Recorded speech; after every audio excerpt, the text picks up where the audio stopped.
আসসালামু আলাইকুম। তো আজকে ফিজিক্সের একটা টপিক নিয়ে একটু কথা বলি। তো তোমাদের ম্যাক্সিমামের যে জায়গাটিতে একটু সমস্যা হয় সেটি হলো আমরা জড়তার ভ্রামক সম্পর্কিত একটা টপিক ডিটেলসে জেনে আসছি ইন্টারমিডিয়েটে। তো সেখান থেকে মূলত আমি একটুখানি আলোচনায় আসবো।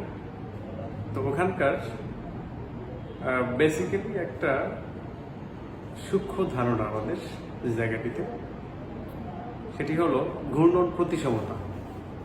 ঘূর্ণন প্রতিসমতা, তো এই ঘূর্ণন প্রতিসমতার ধারণাটি আমাদের একটু ডিটেলসে নিয়ে আসতে হবে। যেটি দেখো, একটি বস্তু এটি যদি হয় ঘূর্ণন অক্ষ, তার সাপেক্ষে একটি বস্তু বৃত্তাকারে ঘুরতেছে। মনে করো একটি বস্তু বৃত্তাকারে ঘুরতেছে কিভাবে? ওমেগা সমকোণিক বেগে একটি বস্তু বৃত্তাকারে ঘুরতেছে, যেটি হলো ওমেগা সমকোণিক বেগে। তো সেই বস্তুটি এরকম আমরা অনেকগুলো বস্তু কণার সমষ্টি আকারে চিন্তা করতে পারি। দেখো, এখানে একটি কণা আছে, যে কণাটি সেন্টার বরাবর গমনকারী অক্ষের সাপেক্ষে এই বরাবর কেন্দ্র বিমুখী বল লাভ করে। এখানে থাকা অনুরূপ আরেকটি পয়েন্ট আছে যে কিনা এদিকে কেন্দ্র বিমুখী বল লাভ করে। যেমন এটিকে আমি 1 নম্বর কণা বলতে পারি, এটিকে 2 নম্বর কণা বলতে পারি। আবার এটাকে মনে করো 3 নম্বর কণা বললাম, এটাকে মনে করো 4 নম্বর কণা বললাম। তাহলে দেখো যে 3 নম্বর কণাটি কেন্দ্র বিমুখী বল লাভ করে এদিকে, 4 নম্বর কণাটি কেন্দ্র বিমুখী বল লাভ করে বহির্মুখী। তো এরকম আমরা অনেকগুলো কণার সমষ্টি আকারে একটা কমপ্লিট দৃঢ় বস্তুকে কল্পনা করতে পারি। যে দৃঢ় বস্তুটি, এখানে প্রত্যেকটি কণা আমরা জানি সুষম বৃত্তাকার গতির ক্ষেত্রে প্রতিটি কণা বৃত্তাকার পথে ঘূর্ণনরত অবস্থায় কেন্দ্র বিমুখী বল লাভ করে। তো এখানে কেন্দ্র বিমুখী বল লাভ করতেছে প্রত্যেকটি কণা। দেখো, 1 নম্বর কণা বহির্মুখী কেন্দ্র বিমুখী বল লাভ করে, 2 নম্বর কণা তোমার এদিকে লাভ করতেছে, 3 নম্বর কণা ওইদিকে বহির্মুখী, 4 নম্বর এদিকে। এখানে আমি বুঝলাম যে 1 এবং 2 হলো অনুরূপ দুটি বিন্দু। একটা সেট বা পেয়ার কল্পনা করা যেতে পারে, যেখানে 1 নম্বর কণাটির উপর কেন্দ্র বিমুখী বল তার অনুরূপ অপর পাশে অপোজিশনে একই ডিস্টেন্সে থাকা যে কণাটি আছে বা পজিশনটি আছে আমাদের, তার জন্য কেন্দ্রমুখী বল হিসেবে যোগান দিব। অর্থাৎ এই তীর চিহ্নটা দেখো 2 নম্বর কণার জন্য কেন্দ্র বরাবর। আবার 1 নম্বর কণাটির উপর 2 নম্বরের যে কেন্দ্র বিমুখী বলটা, সেটি হলো 1 নম্বরের উপরে কেন্দ্রমুখী বল হিসেবে আসে। তার মানে আমরা কি বুঝলাম যে একটা কমপ্লিট দৃঢ় বস্তুর জন্য, আবার বলি একটা কমপ্লিট দৃঢ় বস্তুর জন্য এরকম প্রতি জোড়ায় জোড়ায় দুটি পয়েন্ট আছে, বা দুটি কণা আছে, যাদের একটি আরেকটিকে কেন্দ্রমুখী কেন্দ্র বিমুখী বল দিয়ে জোড়ায় জোড়ায় ব্যালেন্সড অবস্থায় চলে আসে।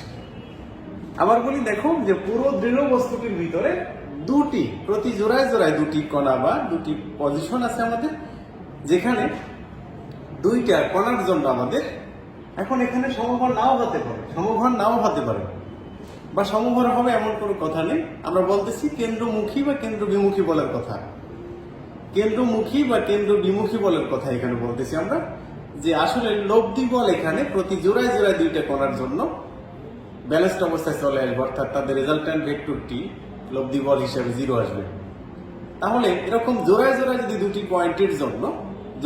পয়েন্টের জন্য আমরা রেজাল্ট্যান্ট ভেক্টর ওভারঅল 0 বলি, তাহলে আমরা বলতে পারি যে আসলে সামগ্রিক লব্ধি বলের সূত্র হিসেবে তার আগে জেনে নেই কেন্দ্র বিমুখী বলের বা কেন্দ্রমুখী বলের ভেক্টর রূপ। কেন্দ্রমুখী বলের ভেক্টর রূপ তোমাদের অবশ্যই জানা থাকার কথা, -m ওমেগা স্কয়ার আর ভেক্টর, -m ওমেগা স্কয়ার আর ভেক্টর। তাহলে 1 নম্বর কণার জন্য আমরা বলতে পারি, এখানে দেখো আবার বলি যে টোটাল কেন্দ্রমুখী বল বা টোটাল কেন্দ্র বিমুখী বল 0 হবে। ঠিক সেই কনসেপ্টটাকে আমরা একটু ব্যবহার করতেছি। দেখো, 1 নম্বর কণার জন্য যদি বলি m1 ওমেগা স্কয়ার আর1 ভেক্টর প্লাস 2 নম্বর কণাটির জন্য বললাম -m2 ওমেগা স্কয়ার আর2 ভেক্টর প্লাস 3 নম্বর কণাটির জন্য ধরলাম m3 omega square r3 vector plus 4 number করার জন্য আমরা ধরলাম m4 omega square r4 vector plus dot dot minus mn omega square rn vector is equal 0 vector. তাহলে আমরা এখানে কি করতে পারি দেখো, মাইনাস ওমেগা স্কয়ার কমন নিলে m1 r1 vector plus m2 r2 vector plus dot dot plus mn rn vector is equal 0 vector বলতে পারি। তাহলে দেখো এখানে মাইনাস ওমেগা স্কয়ার কমন নিলে দ্বিতীয় রাশিটি এরকম আসে, is equal 0 vector, is equal 0 vector, is equal হলো 0 ভেক্টর। তাহলে দেখো এখন ওমেগা স্কয়ার তো নট ইকুয়াল 0, তাহলে আমাদের জন্য যে ফর্মুলাটি আসে m1 r1 vector plus m2 r2 vector plus mn rn vector is equal 0 vector. ঠিক এটিকে আমরা আসলে ঘূর্ণন প্রতিসমতার কনসেপ্ট হিসেবে দেখতে পাই। এবং এই জিনিসটি কি জিনিস সেটি তোমরা একটু যদি সংক্ষেপে লিখে রাখতে চাও, summation of mi ri vector বলতে পারি i ইজ ইকুয়াল 1 হতে i ইজ ইকুয়াল n পর্যন্ত। এই যে আমাদের গোল্লা চিহ্নিত স্থানটি এটিকে আমরা বলে থাকি আসলে ভর ভ্রামকের সমষ্টি। তাহলে এখানে দেখো ভর ভ্রামকের সমষ্টি বলতে আসলে এখানে কাকে আমরা ভর ভ্রামককে আইডেন্টিফাই করতেছি, দেখো ঘূর্ণন অক্ষ থেকে দূরত্ব প্রতিটি কণা যাদের ভর m দিয়ে উপস্থাপন করলাম, এখানে প্রতিটি কণার ভর এবং ঘূর্ণন অক্ষ থেকে দূরত্বের গুণফলই হলো ভরের ভ্রামক। ঘূর্ণন অক্ষ থেকে প্রতিটি কণার দূরত্ব এবং তার নিজ নিজ ভরের গুণফল, যেটা এখানে ভর ভ্রামকের সমষ্টি হিসেবে 0 ভেক্টর দেখা যাচ্ছে। তার মানে দেখো এখানে আমরা বলতেই পারি যে আসলে ভর ভ্রামকের সমষ্টি ঘূর্ণন প্রতিসমতার কনসেপ্টটি শূন্য হয়ে যাবে। তাহলে আমি যদি এখানে দুটি কণা দ্বারা গঠিত সিস্টেমের কথা বলি, দেখো দুটি কণা দ্বারা গঠিত সিস্টেম, তাহলে কি হবে, এটি যদি হয় m1 ভর সম্পন্ন, এটি যদি হয় m2 ভর সম্পন্ন, তাহলে আমাকে বলতে হবে m1 r1 vector plus m2 r2 vector is equal 0, m1 r1 vector plus m2 r2 vector is equal 0। অর্থাৎ জিনিসটাকে এরকম কল্পনা করতে পারি, একটি দণ্ডের দুই প্রান্তে, যদিও দণ্ডটা আমরা এখানে কাল্পনিক দণ্ড ধরে নিচ্ছি, দুটি কণা দ্বারা গঠিত সিস্টেম। আগে ছিল n সংখ্যক কণা ধরে নিয়েছি আমরা, এখানে দুটি কণা দ্বারা গঠিত সিস্টেম। এখন এই জিনিসটিকে যদি ঘুরতে দেওয়া হয় অর্থাৎ এই জিনিসটা এদিকে ঘুরবে, এই জিনিসটা এদিকে ঘুরবে, তাহলে অবশ্যই এই দণ্ডটা কল্পিত দণ্ডের মধ্যখানে কোনো একটা পয়েন্ট আছে, যে পয়েন্টটিতে আসলে আমরা ঘূর্ণন অক্ষ কল্পনা করে নিতে পারি এবং যে অক্ষের সাপেক্ষে বস্তুটা প্রতিসম অর্থাৎ সমান তালে একই লেভেলে ঘুরতে থাকবে। যেমন আমরা একটা সহজ উদাহরণ বলে দিতে পারি যে আমরা ছোটবেলায় বা পিসি পোলাপাইনদের আসলে দেখে থাকি যে আসলে লাটিম ঘুরাতে, তো যখন সে আসলে সুতার পাট থেকে লাটিমটিকে ছেড়ে দেয় তখন কিছুটা আনব্যালেন্সড অবস্থায় দুলতে থাকে, আশেপাশে কিন্তু দুলতে থাকে। তো সেই অবস্থা থেকে কিছুক্ষণের মধ্যে যখন তার প্রত্যেকটা পজিশনের কেন্দ্র বিমুখী বল একজন আরেকজনকে ব্যালেন্স করতে পারে, তখন দেখি ফিক্সড একটা পয়েন্টে স্থির থেকে পুরো জিনিসটা ঘুরতে থাকে, একটা ফিক্সড পয়েন্টে স্থির থেকে ঘুরতে থাকে। এটাকে বলতে পারি আমরা ঘূর্ণন প্রতিসমতার উদাহরণ। তাহলে দেখো এখানে ঘূর্ণন প্রতিসমতার কনসেপ্টে আমরা এখানে দুটি কণা দ্বারা গঠিত সিস্টেম, অবশ্যই এটা বলা যায় যেখান থেকে ভেক্টর ধারণায় m1 r1 is equal minus m2 r2 vector, m1 r1 is equal minus m2 r2 vector. অর্থাৎ এখানে কি দেখতে পেলাম, দুটি কণা দ্বারা গঠিত সিস্টেমে এপাশেরটার কেন্দ্র বিমুখী বল এটার উপরে আকর্ষণ বল মানে কেন্দ্রমুখী বল হিসেবে আসবে, আর এটার কেন্দ্র বিমুখী বল এটার উপরে কেন্দ্রমুখী বল হিসেবে আসবে। সেখান থেকে দেখতে পাই এটি আসে আমাদের ফর্মুলা, এবং তুমি চাইলে এখান থেকে ভ্যালু হিসাবে m1 r1 is equal m2 r2 চিন্তা করতে পারো, m1 r1 is equal m2 r2 চিন্তা করতে পারো।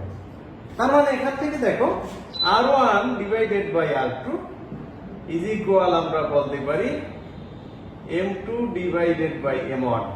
দ্যাট মিন্স আমরা এখানে দূরত্বের সাথে ভরের ব্যস্তানুপাত দেখতে পাই, অর্থাৎ তুলনামূলক হালকা বস্তুটি থেকে কাছে হবে, তুলনামূলক হালকা বস্তুটি থেকে দেখো, যদি R1 R2 অপেক্ষা বড় হতে হয় তাহলে M2 M1 অপেক্ষা বড় হতে হবে। আর R1 যেহেতু M1 থেকে দূরত্ব, তার মানে এখানে তুলনামূলক বেশি ভর থেকে বেশি দূরবর্তী স্থানে আমাদের সেই ঘূর্ণন অক্ষ বা ঘূর্ণন প্রতিসমতার বিন্দুটি আসতে হবে। ঠিক এটাই হলো আমাদের আসলে বেসিক্যালি ঘূর্ণন প্রতিসমতার। আমাদের বাস্তব জগতে যা কিছুই ব্যালেন্সড অবস্থায় ঘুরে, যা কিছুই বৃত্তাকার পথে ব্যালেন্সড অবস্থায় ঘুরে, তোমাকে বুঝতে হবে যে ওই জিনিসটায় দুই পাশে প্রতি জোড়ায় জোড়ায় দুটি বিন্দু আছে, যাদের একটি অপরটির উপর কেন্দ্রমুখী কেন্দ্র বিমুখী বলের ধারণায় চলে আসে, এবং সেখান থেকে লব্ধি বলের সমষ্টি, লব্ধি বল হিসেবে আমরা যে বলটিকে দেখতে পাই সেটি 0 আসে বিধে আমরা আসলে এখানে ব্যালেন্সড অবস্থার কথা বলতে পারি। তাহলে এটিই ছিল আসলে আমাদের ঘূর্ণন প্রতিসমতার বেসিক কথা, যেটি হলো ভর ভ্রামকের সমষ্টি 0 আসতে হবে। ভর ভ্রামকের সমষ্টি যদি 0 আসে তাহলে আমরা বলতে পারবো অনেকগুলো কণা দ্বারা গঠিত সিস্টেম ব্যালেন্সড অবস্থায় ঘুরবে, ভারসাম্য অবস্থায় ঘুরবে বা প্রতিসম অবস্থায় ঘুরবে। তো এটি হলো আমাদের আজকের ক্লাসের প্রতিপাদ্য বিষয়।